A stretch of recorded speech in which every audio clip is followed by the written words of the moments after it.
obviously we get 2 W's today, which is something that, we're proud of the kids. When you really, again, I talked about battling the elements yesterday.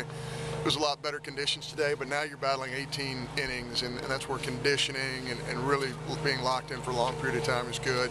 I thought our bullpen was just magnificent, and, I know that in some respects they might look at the numbers of a St. Joe's club and say, they're not a great offensive club, but I tell you what, their kids really competed and hung in there, and they can really pitch. I thought their pitching staff did a really nice job. They're going to win a bunch of games. Their head coach is a guy who was the assistant coach of the year a couple of years ago at Army, and he just does a phenomenal job with their arms. I was very impressed with the way they pitch. I don't know if I've seen a staff that could locate breaking balls as well as their kids could in a long time. So we didn't put up the kind of offense we would have liked to, but I think the story of the weekend is our bullpen and what those guys did for us. On the flip side, though, John, is it concerned you still that Graveman and Cox aren't getting you deeper in a ball game yet? Well, I think they could. I think they could get us deeper in a ball game, but the reason we're not letting them is because we feel like we don't have to. We have the luxury of having a bullpen that is really bought into their roles. And gosh, I don't know. We pitched 15 guys, and I don't know if there's a school in the country that has as many little tiny pieces coming out of the bullpen as we do, and we view that as a strength. So if a guy can give us 5 innings, 6 innings, we feel like that's of real benefit.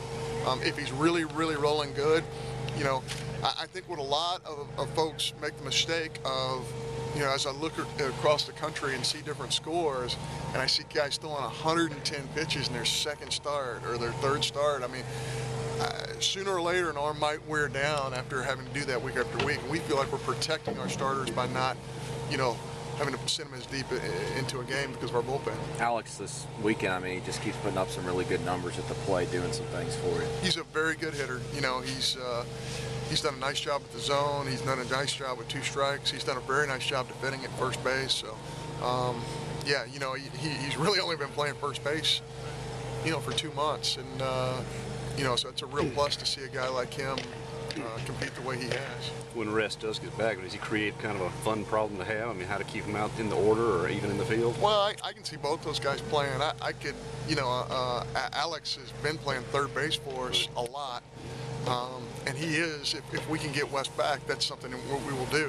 He will be a nice left-handed option for us there at third base and at first base, really. And he again, that's where depth is important. I think in the last couple of years when we have an injury, it's devastating to us. And any injury really hurts you, but to have a little bit of depth to where guys can step in, Henderson hurt his back a little earlier, and you have somebody who can step in there.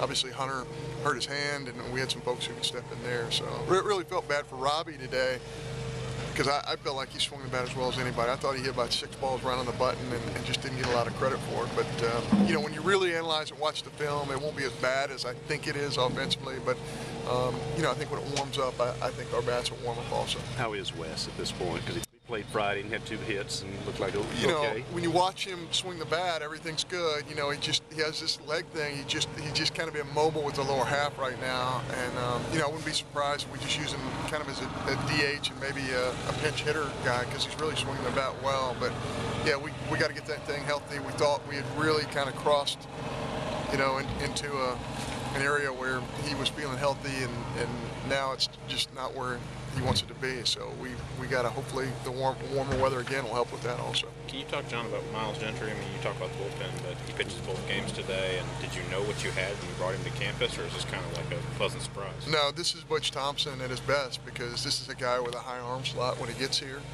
and he's a guy who really made a lot of noises, and really a 9th and 10th grader in high school, and really didn't have as much output as he wanted to as a senior in high school. And Butch, the minute he got here, we dropped the arm. Butch dropped the arm, and he became a different guy. Everything was down the zone. Everything has life. You're talking about a guy who can get up to 87, 88 from that arm slot. It's a difference maker. He's got a slider to go with it. Every time he misses, Butch or I'll say, man, he's got to get the ball down. And then we look at each other and go, yeah, he's a freshman who's been throwing with this arm slot now for about 5 months out of his lifetime. So I think he's going to do nothing but get better. A guy who can do what he did today, come in and I think he threw 13 in the first game. He threw 4 or 5 pitches in this game and really pitched well. I mean, that kind of durability just lends itself to really making a nice pitching staff. You talked about this week being important for the next weekend, plus Tuesday night with Woodruff, because is that getting close to time, starting to settle who's going to throw weekends? Yeah, you know, Woody's going to throw on Tuesday, and then we really got to make a decision the following week. You know, do you go really light on the following Tuesday? Do you start him down in Pearl against Southern Miss, or you know, what do you do there? But certainly, you know, when he's at his best, he's one of our best 3 or 4. So, you know, Cox has really made it a strong bid for that opportunity, and certainly Kendall coming back and being stronger this weekend really helps also. A little bit sore right now, but that's to be expected after playing 2 games. But it feels pretty good. You'd rather be sore by hitting the ball than just, you know, any Exactly. You know, I can't sit there and sit on the bench all the time. I'm kind of hyper guy, and I can't just sit there. I mean, I'm walking up and down the dugout. I don't know if you'll notice that the whole time, but it feels really good. When it happened, you know, what were you feeling in that? Did you kind of knew something was wrong, or? I mean, I felt that something was different, you know. Running, it wasn't necessarily the time it happened. It was kind of after the game. It was like, you know, something's up here. It's still hurting, you know. But it was a slight fracture. You know, nothing really big, but something you have to deal with. Just how you feel about the offense in general. I mean, it's not like they were missing you and Wes when you were out there, because there's so many guys just picking everything up. Yeah, man, that's the kind of type of team we have. I mean, we have, you know, multiple guys that, you know, once one person goes down, we have multiple guys come out there and, you know, hit the ball, you know, wouldn't miss a beat. And that's what happened. I mean, we got our offense got going a few games, and, you know, the guy today did a pretty good job of slowing us down. But otherwise, we won the game. What was he throwing mostly? Sliders, just kind of loopy sliders up in there. We were just missing them, you know, just kind of getting them underneath, or, you know, taking bad swings, or, you know, in general. So y'all seen a little bit of everything now. You've seen left-handers, right-handers, hard, fast. I mean, y'all had the first 3 weekends are really giving y'all a good exposure. It really has. I thought that prepared us for, you know, SEC weekends. You know, you got guys that are going to drop down. You got guys going to throw 98 miles an hour. I mean, that's what the deal is. I mean, and when we go somewhere, come here, we expect to do that, and we expect our pitcher to do the same. We go out there and dominate. Because, I mean, the guy who's done the most work, and we haven't talked to you yet.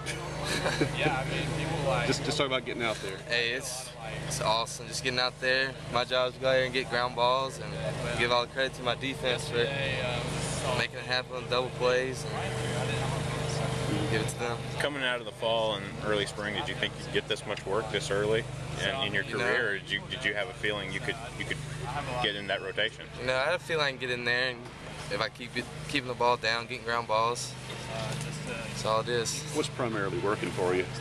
Just keeping the fastball down, just hitting spots, just getting ground balls.